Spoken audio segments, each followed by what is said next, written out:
Hello guys मैं करबी मोर YouTube channel आपनालोকক আকৌ এবাৰ স্বাগতম জনাইছো। আজি মই আপোনালোকৰ মাজলৈ লৈ আহিছো অন্য এটি ভিডিও। আজি মই কোনো ৰেচিপি ভিডিও লৈ অহা নাই। আজি মই আপোনালোকৰ মাজলৈ লৈ আহিছো এটি ফুড চ্যালেঞ্জৰ ভিডিও। আৰু এই ভিডিওটো কৰিছে মোৰ দাদা আৰু মোৰ ভতিজিয়ে। তেওঁলোকে প্ৰথমবাৰৰ বাবে ফুড চ্যালেঞ্জৰ ভিডিও কৰিছে। ভিডিওটো ইমান ভাল হোৱা নাই যদিও আপোনালোকৰ মাজলৈ আগবঢ়ালো। কেনেকুৱা হ'ল আপোনালোকে চাই জনাবলৈ নাপাহৰিব। আৰু ভিডিওটো যদি ভাল লাগে লাইক কমেন্ট আৰু শেয়াৰ কৰিব নাপাহৰিব। তো দেৰি নকৰিবলৈ আমি ভিডিওটো ষ্টাৰ্ট কৰিম।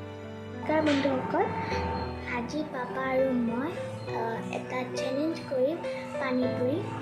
সো বলক তেতিয়াহ'লে আমি তাৰে আগতে ৰেডি কৰি লওঁ, তাৰপিছত আমি চেলেঞ্জটো কৰিম। এয়া হ'ল টেঙা পানী, আলু পিটিকা, পুদিনা চাটনি আৰু হ'ল ফুচকা। এই সকলোবোৰ ঘৰতে বনোৱা হয়, বৌয়ে বনাইছে। হাই গাইজ, আজি আমি পানীপুৰি চেলেঞ্জ কৰিম। মই আৰু মোৰ ছোৱালী 12টা আৰু তুমি নিজে চাই লওক কিমান টাইমত ফিনিছ কৰিব পাৰে। আৰু আজি হাৰাটোৰ কাৰণে পানিচমেণ্ট নাৰাখোঁ, কাৰণ মোৰ ছোৱালী হাৰিব, গতিকে ছোৱালী কষ্ট নিদিওঁ। তো okay ready? Okay ready? 3, 2, start, 1, start.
শেষ মই দিলোঁ।